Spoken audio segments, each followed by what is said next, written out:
આજે રાજકોટ ગ્રામ્ય વિસ્તારમાં આટકોટ પોલીસ સ્ટેશનની હદમાં જંગવડ ગામમાં 1 વાગ્યાની આજુબાજુ એક ઇનોવા પલટી મારતા 3 સ્ટુડન્ટનો ડેથ થઈ છે.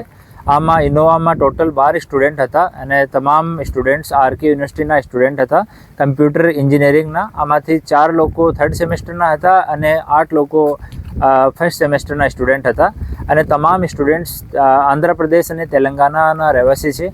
એમાંથી 3 સ્ટુડન્ટ્સ જેનું નામ મોતે હર્ષા, સૈયદ આફરીદ અને કોડાવટી નરેશ, આ 3ની દુર્ભાગ્યપૂર્ણ અકસ્માતમાં ડેથ થઈ ગઈ.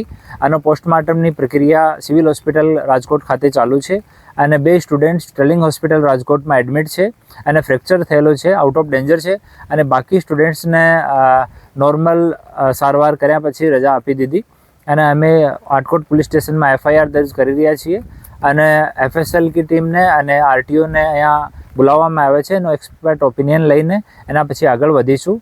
આરંભિક પૂછતાછમાં એવો જાણવા મળ્યો છે કે સ્ટુડન્ટ હોસ્ટેલમાં રહેતા હતા અને વાર્ડનથી પરમિશન લઈને અમરેલી અને દ્વારકા ફરવા માટે જતા હતા અને રાજકોટથી એ લોકો એક કાર, આ ઇનોવા કાર જે છે આ ભાડા ઉપર લીધી હતી.